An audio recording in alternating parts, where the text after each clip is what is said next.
दोस्तों स्वागत है आपका AR न्यूज़ इंडिया पर। मैं हूं आपके साथ आकिल रज़ा। देश से दो बड़ी खबरें सामने आ रही हैं और उन दोनों पर बात करना बेहद ज़रूरी है। क्या जगदीप धनखड़ अपने इस्तीफे के बाद कहीं नज़र आ रहे हैं? क्या वो सुरक्षित हैं? ये सवाल हम नहीं बल्कि देश के जाने माने एडवोकेट कपिल सिब्बल ने उठाए हैं और कपिल सिब्बल ने पूछा है क्या वो सुरक्षित भी हैं या नहीं है। जगदीप धनखड़ आपको पता ही है कि उपराष्ट्रपति हैं और उन्होंने अचानक से अपना इस्तीफ़ा दिया था। और इसके अलावा जो दूसरी खबर है वो सत्यपाल मलिक की है, जिनका हाल ही में निधन हुआ है। उनको लेकर भी तमाम सवाल उठाए गए हैं कि उनका जो अंतिम संस्कार था वो किस तरह से कराया गया। और अब सवाल ये है कि उनका एक वीडियो आया है और वीडियो वो हाल ही का बताया जा रहा है। संभवतः ये कहा जा रहा है कि वो उनका लास्ट वीडियो था जिसमें वो प्रधानमंत्री नरेंद्र मोदी पर गंभीर सवाल उठा रहे हैं। आपको पता है कि देश का गोदी मीडिया इस पर बात नहीं करेगा, इस पर चर्चा नहीं करेगा, क्योंकि उसमें प्रधानमंत्री नरेंद्र मोदी को घेरा जा रहा है, यानी मौजूदा सरकार को घेरा जा रहा है। दोनों ही खबरों पर विस्तार से हम बात करते हैं। सबसे पहले बात करेंगे जगदीप धनखड़ की। आपके सामने ये सवाल हम रख देते हैं। देखिए, यहाँ पर अपने सोशल मीडिया अकाउंट एक्स पर उन्होंने गृह मंत्री अमित शाह से सवाल पूछा है। उन्होंने कहा है कि क्या सुरक्षित हैं जगदीप धनखड़, उनसे संपर्क क्यों नहीं हो पा रहा है। राज्यसभा सांसद कपिल सिब्बल ने एक्स पर गृह मंत्री अमित शाह से ये सवाल पूछा है। उपराष्ट्रपति के पद से अचानक इस्तीफा देने के बाद से जगदीप धनखड़ सार्वजनिक कार्यक्रम में नहीं दिखे हैं। कपिल सिब्बल ने कहा है कि जब से उन्होंने इस्तीफा दिया है उसके बाद से जगदीप धनखड़ नज़र नहीं आए हैं। और ये सवाल भी उठ रहे थे कि ऐसी क्या वजह रही है कि जगदीप धनखड़ जो है वो अचानक से गायब हो गए। इसके आगे उन्होंने क्या कहा, उन्होंने कहा कि जगदीप धनखड़ कहाँ हैं, क्या वे सुरक्षित हैं? वो देश के उपराष्ट्रपति थे, हमें उनकी चिंता होनी चाहिए।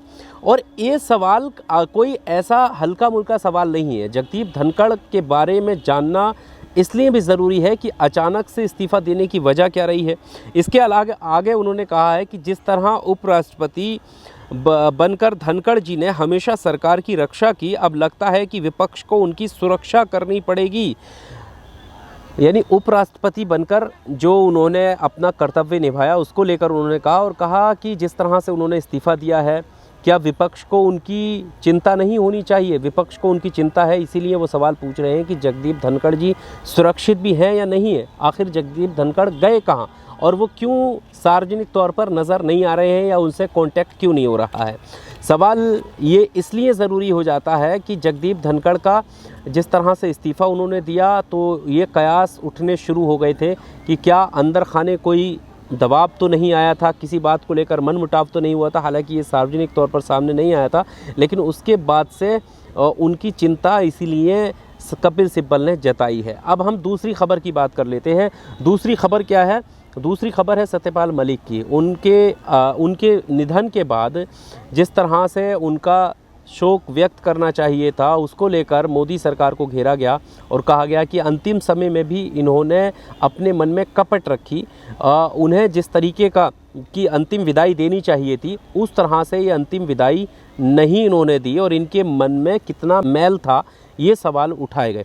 अब सत्यपाल मलिक जी का एक वीडियो, संभवतः वो आखिरी वीडियो बताया जा रहा है कि वो वीडियो सामने आया और उसमें वो बहुत सारे सवाल उठाते हुए सरकार पर नज़र आए हैं। ख़ास करके प्रधानमंत्री मोदी का जिक्र करते हुए, नाम लेते हुए उन्होंने कहा है। क्या कुछ कहा है, एक बार आप ये सुन लीजिएगा।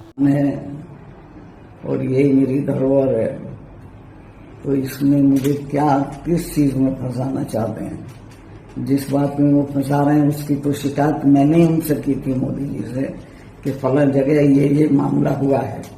शिकायतकर्ता को खुद उसी की शिकायत पे फंसाया नहीं जा सकता है, उसकी शिकायत पे उसी में मुकदमा नहीं चला सकते हैं। तो ये बहुत ही अनैतिक है और इसको जरा सारे लोग ध्यान से देखें और इस पर गौर करें।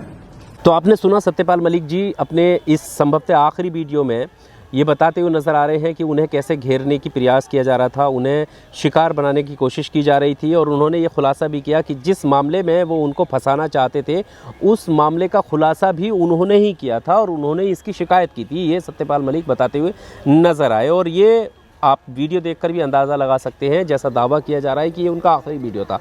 और आपको बता दें कि ऐसी इस एज में आकर जब आदमी बीमार चल रहा होता है और एक आखिरी स्टेज जीवन की होती है, तो आमतौर पर ये नहीं कहा जाता है कि ऐसे वक्त में भी कोई व्यक्ति झूठ बोल रहा होगा।